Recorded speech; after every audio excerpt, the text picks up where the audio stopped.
Depuis la dernière vidéo, il s'est écoulé peu de temps, mais il s'est passé énormément de choses. J'ai eu quelques surprises avec Edgar et ce qui devait initialement être une petite réparation chez un carrossier a pris des allures de restauration complète. Entre-temps, ma collègue Lou est venue me rejoindre au Maroc pour ses vacances alors qu'Edgar était immobilisé au garage. Mais pendant qu'Edgar se faisait bichonner, j'ai quand même pris le temps de me perdre dans les allées du plus grand souk d'Afrique à Agadir.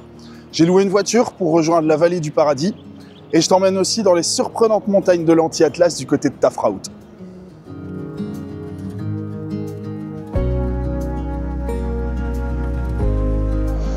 Bienvenue dans l'Arbre et la Pirogue.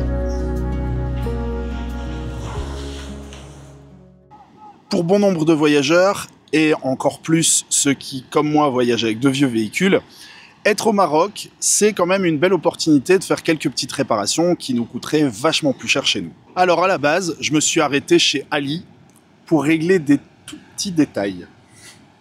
Ali, c'est un carrossier à Aourir, donc on est à une vingtaine de minutes d'Agadir. L'objectif ici, c'est de remplacer le chariot de la porte latérale, parce que ça fait au moins 1 an que je galère à ouvrir et fermer la porte. Donc j'avais acheté la pièce en France, il se trouve qu'il y a un petit roulement manquant. Il n'y a jamais rien qui va tout seul. Ali est parti voir s'il pouvait trouver la pièce dans une casse. Si pas, il va la faire fabriquer chez un tourneur. Le truc, c'est qu'on est dimanche, donc ce ne sera pas fait avant demain. Ben, je suis sur le parking du garage. Je vais dormir là. Je suis posé, j'ai de l'eau, j'ai de l'électricité. J'ai juste des toilettes là. Le seul problème, c'est que comme le chariot est démonté, là, je ne sais plus ouvrir la porte. Sinon, on n'est pas si mal.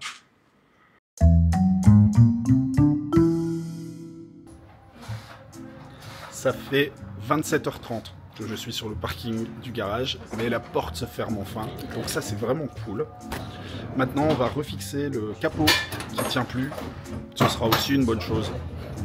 Je me suis dit que, quitte à être chez un carrossier, c'était probablement le bon moment pour traiter les petits points de rouille qui commencent à apparaître un peu partout. Donc le rendez-vous est pris pour attaquer les travaux 2 jours plus tard, ce qui me laisse le temps d'aller à Agadir chez Saïd, un mécanicien, qui allait s'occuper de changer les roulements des roues avant qui font un sale bruit depuis l'Espagne.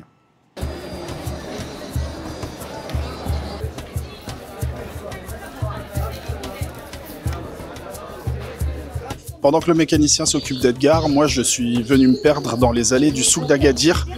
Je devrais plutôt dire de l'immense souk d'Agadir, parce qu'on dit de lui qu'il serait le plus grand souk d'Afrique. Selon les sources que j'ai pu consulter, on indique de 2000 mais jusqu'à 6000 boutiques, donc on trouve vraiment de tout, que ce soit de la bouffe, fruits et légumes, épices, poterie, artisanat, vêtements, tissus, des meubles.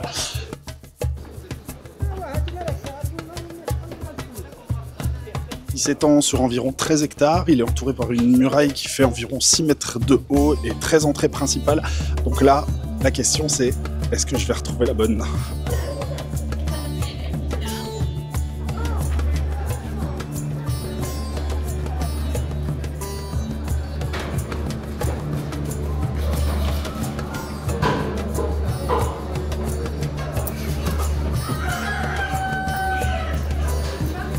C'est grand, hein ? C'est vraiment très grand.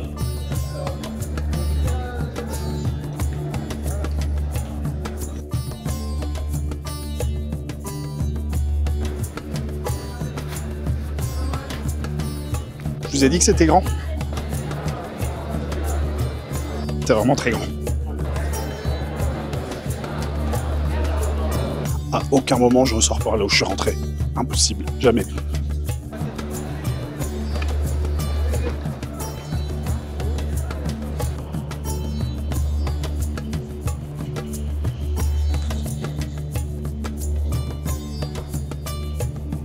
L'entrée est très jolie, mais sans aucune surprise, c'est absolument pas par là que je suis rentré. Donc maintenant, je pars en quête du garage.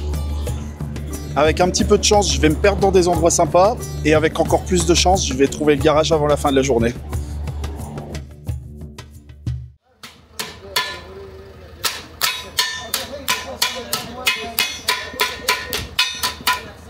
De retour chez Ali, il s'est avéré que sur le trottoir d'en face, il y avait Brahim, un sellier dont on m'a vanté le travail.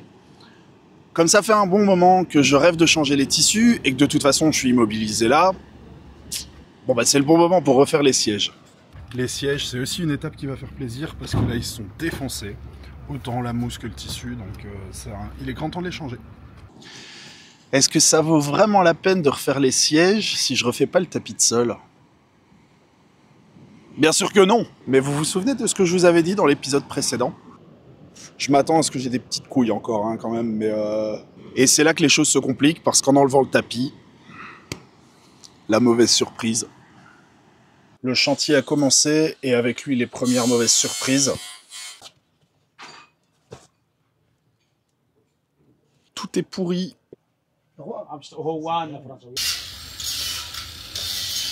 Comme ce serait complètement ridicule d'aller remettre un tapis neuf sur un plancher pourri et sur de la tôle qui est bien attaquée par la rouille. Bon, bah tant pis, on refait tout. Donc pour vous resituer un peu le contexte, ce jour-là, je me retrouve au cœur de travaux qui n'étaient pas du tout prévus. C'est-à-dire un van sans les sièges, sans banquette, c'est-à-dire sans lit, avec des trous dans la tôle, des trous dans la carrosserie. On est en train de poncer et de mettre de la poussière partout. Bref, un van inutilisable. Et le même jour, je récupère ma collègue qui vient me rejoindre pour un road trip d'une semaine au Maroc. Puisqu'Edgar semble être entre de bonnes mains, on prend la décision de louer une voiture et de s'échapper du garage dans lequel j'ai élu domicile depuis déjà une semaine. Ali me parle de la vallée du paradis. Pour la première fois depuis mon arrivée au Maroc, je m'éloigne de l'océan. Le bruit des vagues cède rapidement sa place au silence des reliefs du Haut-Atlas. Je découvre un nouveau Maroc. Sur ces routes sinueuses, le dépaysement est total.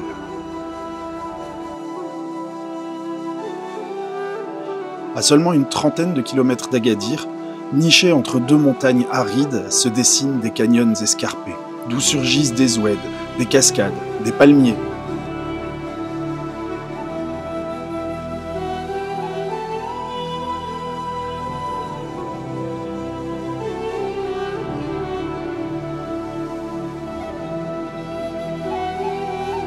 Le sentier qui remonte le cours de la rivière longe des gorges vertigineuses, jusqu'à des piscines naturelles aux eaux fraîches et poissonneuses.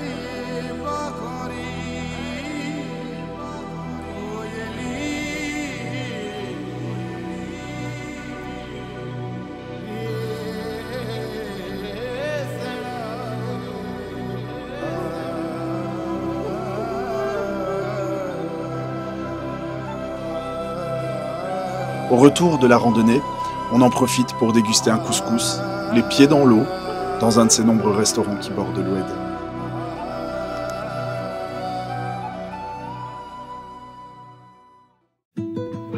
Cette première escapade dans les montagnes marocaines m'a donné envie d'en voir plus.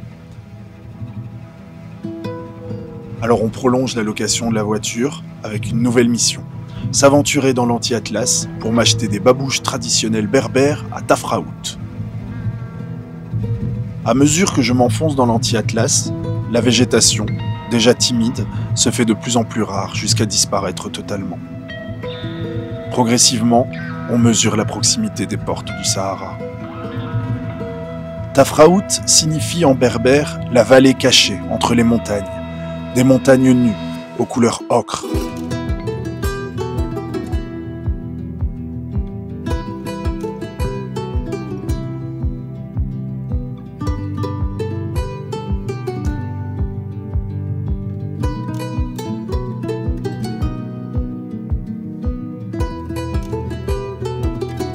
Au cœur de ce paysage lunaire époustouflant, l'artiste belge Jean Verram a colorié le désert de rouge et de bleu. Sur un espace gigantesque, environ 20 tonnes de peinture couvrent d'immenses rochers de granit.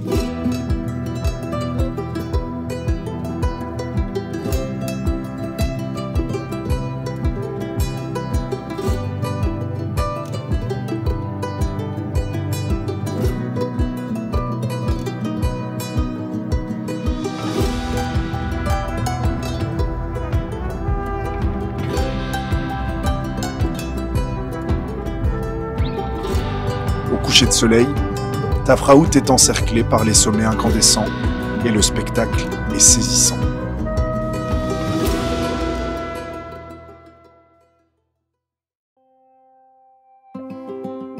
Après une nuit à Tafraout, je reprends la route vers le sud.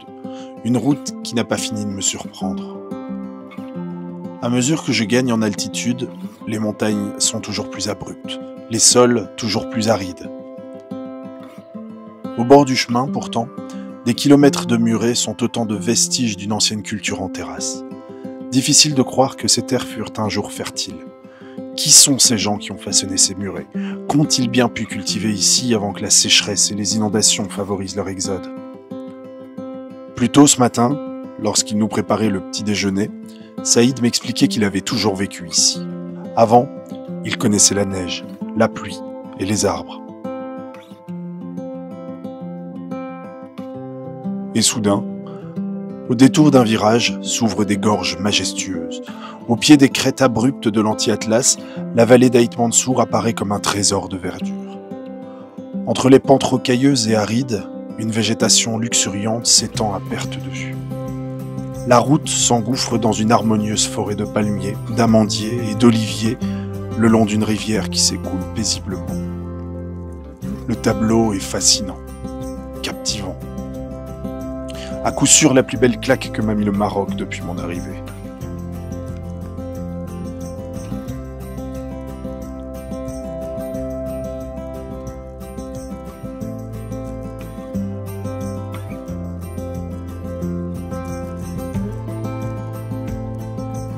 À la sortie de l'oasis, la route vers Tiznit traverse une immense plaine par une longue voie rectiligne qui rappelle les interminables lignes droites des plateaux d'Anatolie.